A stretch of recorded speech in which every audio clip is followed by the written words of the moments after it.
La médiumnité, une porte ouverte sur un ailleurs, un autre monde, une autre dimension. Et si le cerveau n'était pas à l'origine de la conscience?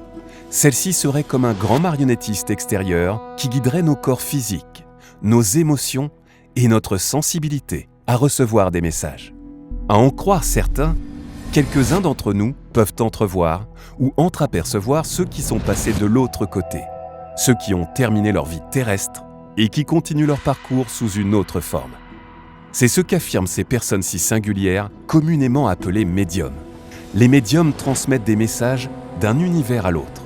On les appelle aussi les messagers. Il y a trop de tabous, il y a trop de personnes qui se disent médiums et qui ne le sont pas. Ça nous plonge dedans et on dit tout de suite médium, arnaque. Mais non.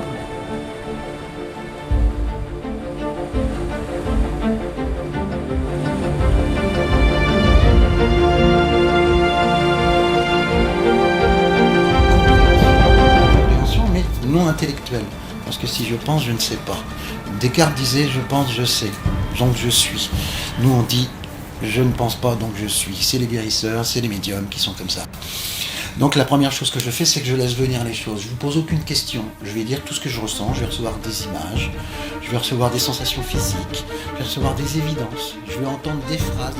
Ça démontre à certaines personnes qui sont capables de développer cette aptitude de médiumnité, en sachant donc que ce n'est pas un don, mais une capacité qu'on a tous en nous, mais qu'on a enfouie. Je regardais les Tortues Ninja, oui.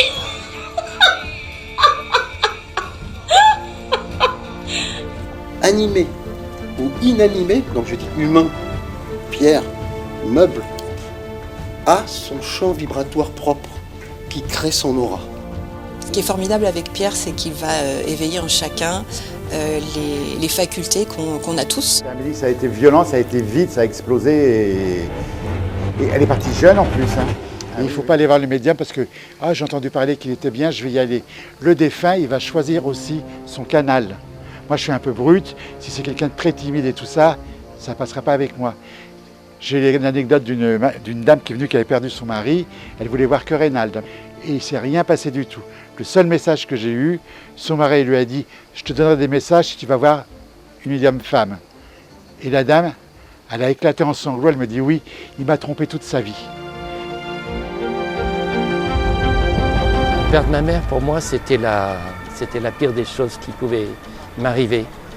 J'aimais ma mère plus que tout au monde et c'était l'horreur. Et le lendemain de l'enterrement en Bretagne, j'ai eu l'idée d'appeler un grand médium, un très grand médium. Parce que pour moi, les médiums, c'était tous des charlatans, ça n'existait pas. Et voilà, j'étais dans cette logique-là.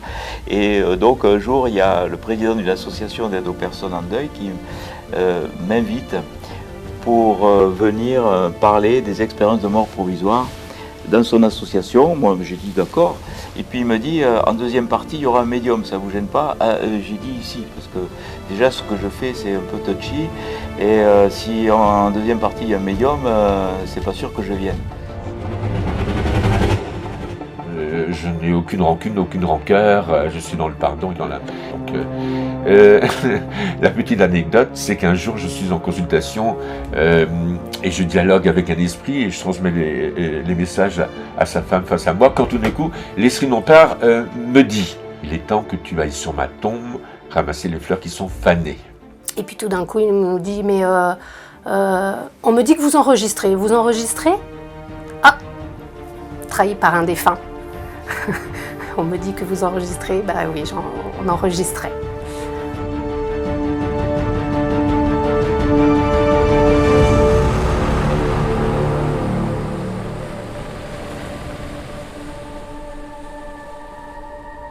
Lucie Gilles vit sa médiumnité au quotidien. Elle ressent les présences, les vibrations. Lorsqu'elle se connecte, sa sensibilité prend possession de tout son corps. Elle est en parfaite symbiose avec cette énergie consciente qui souhaite délivrer son message. Si on se réfère à ce qu'ils prétendent, quand les médiums sont prêts à le recevoir, les entités se présentent. Et actuellement, je suis avec mes amis Florence Hubert et Kessel Dubois, où nous avons entamé une tournée en France qu'on appelle les 3 du test, voilà.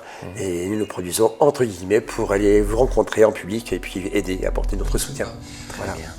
Qui est-ce ici qui a eu un proche qui est décédé et qui s'est montré à moi qui avait une sorte de ménate comme oiseau, un ménate ou un oiseau noir avec un bec orange comme un ménate ou un merle, je ne sais pas, qui avait apprivoisé cet animal-là.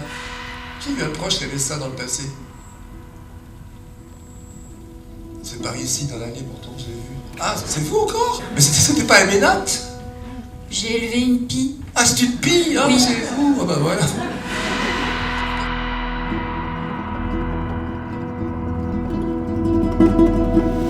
Et puis j'ai commencé à voir, depuis mon petit lit, je voyais la cuisine de la maison et je voyais apparaître un pendu du côté cuisine. Et cet esprit qui venait à moi, que je pouvais percevoir, j'étais effrayé, j'avais un drap sur la tête pour regarder par le petit trou ce phénomène-là, donc c'était assez apeurant pour un enfant que j'étais à l'époque, bien sûr. Et puis, j'ai commencé à voir des visages aussi qui apparaissaient dans la chambre, des visages d'esprits qui se montraient soit sympathiques, d'autres moins sympathiques, parfois des fragments de leur vie que je voyais, un peu leur corps, le haut du corps parfois aussi. Alors j'étais fasciné, et puis en même temps, parfois, j'avais peur aussi, c'est normal ça. Et puis un jour, à force de parler à la famille, aux parents, bien sûr, de leur dire « bon, moi je vois ça, et ce fameux pendu. J'étais sur une petite route de campagne, et au loin, je vois un enfant sur un vélo, un garçon sur un vélo, et je dis « tiens, c'est bizarre, il ressemble à Thomas ». Plus il approche, je dis « c'est Thomas ». Et au bout d'un moment, je crois que je baisse les yeux, et il disparaît. Alors, il n'a pas pu passer à droite, passer à gauche, mais il y avait que des murs. Donc, à moins qu'il ait sauté le mur, ça me paraît un peu curieux. Donc voilà, on a, et tous les gens qui ont perdu quelqu'un, ou s'ils veulent un peu ouvrir leur cœur, on peut avoir cette chance d'avoir ces signes de nos défunts. Et voilà, le lien n'est pas coupé. C'est un petit peu aussi ce qu'on reproche aux gens en deuil, c'est de prendre pour signe un nuage, des plumes. Alors, voilà, il faut pas non plus se fermer. Non, alors, je sais de quoi je parle quand je vous dis ça. Il ne faut pas se fermer aux signes, mais il ne faut pas non plus en voir là où il n'y en a pas. Alors, justement, en fait, très souvent, ils ne veulent pas les voir parce qu'ils disent « Ah, c'est mon imagination ouais. ». Alors, ce à quoi je leur réponds, écoutez, vous n'êtes ni idiot ni décérébré. Quand vous avez des cadeaux qui sont aussi extraordinaires, la lumière qui s'allume, qui s'éteint, une chanson que vous partagez avec lui, qui se met en route au moment où, enfin oui, voilà, oui, c'est des choses qui n'arrivaient pas avant. Voilà. Et ben on prend et on dit merci. Et c'est vrai que toutes ces expériences m'ont fait prendre conscience que lors de la mort, il se passait vraiment quelque chose de très important et de très intense. Donc pendant plus de 10 ans, j'ai exercé ce métier et après j'ai eu cette sensation de tourner en rond en fait, comme si j'avais déjà acquis plein de choses.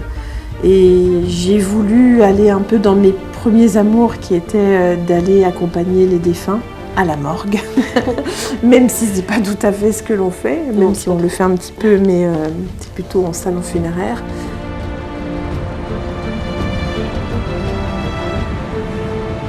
Ça se passe vraiment très simplement. Ça fonctionne comme le téléphone. Quand votre téléphone sonne, vous décrochez, vous avez quelqu'un au bout du fil. Moi, à chaque fois qu'il y a une assemblée publique, les défunts sont là. Ils sont là et j'ai juste à accueillir leur message. Vous expliquez que la médiumnité, c'est un travail d'équipe. Hein. Exactement. Si on ne m'aidez pas, on ne va pas avancer. C'est vrai que vous travaillez au journal, mais... Et j'étais très fière de ça. Merci madame. J'ai perdu mon mari en 2022 et je me suis dit si Lucie revient systématiquement, c'est qu'il me guide vers elle.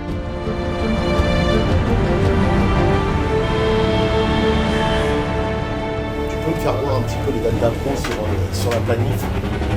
La vie après la mort, pour moi, c'est basique, c'est... On vit, on profite, et puis quand c'est terminé, c'est terminé. À l'enterrement, aux funérailles, etc.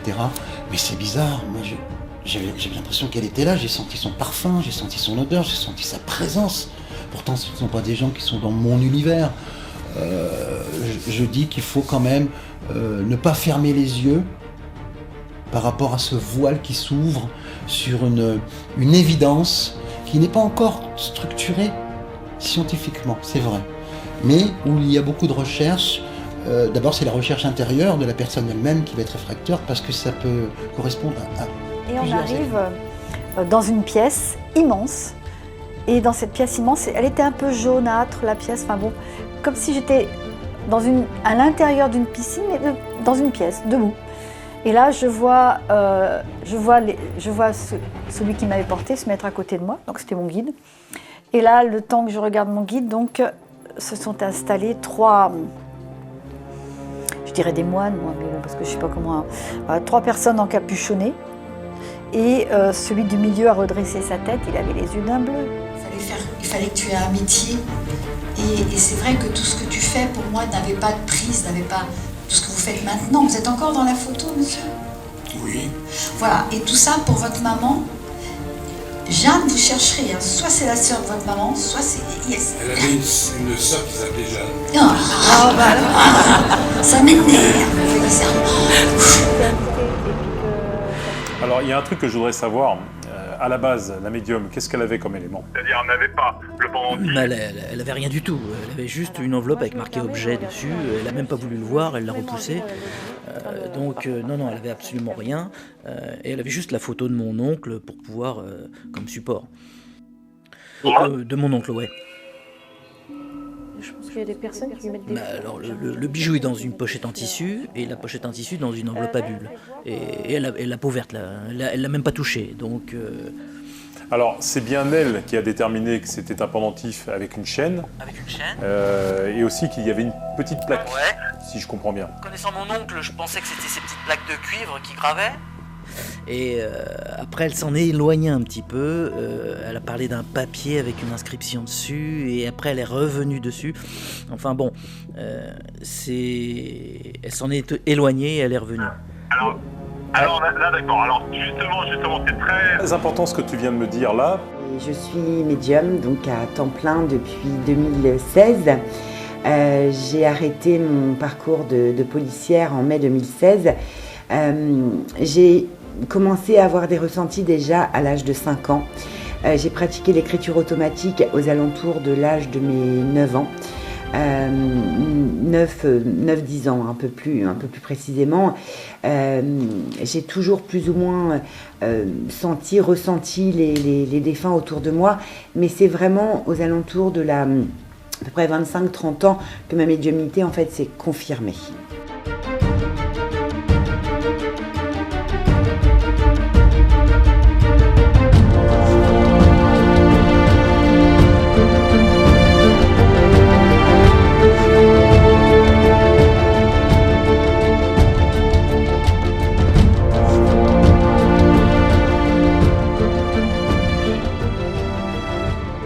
C'est quand même un milieu qui est assez particulier, hein. C'est beaucoup du chacun pour soi, beaucoup de personnes qui sont dans l'ego.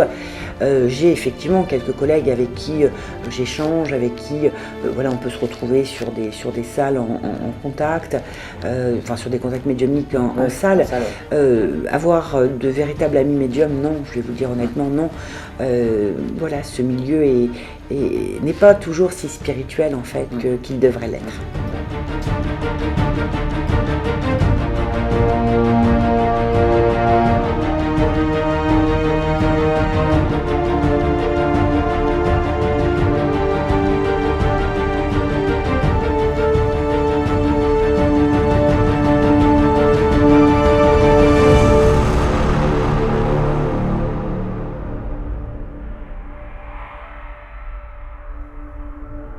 Pour ceux qui croient, aucune preuve n'est nécessaire.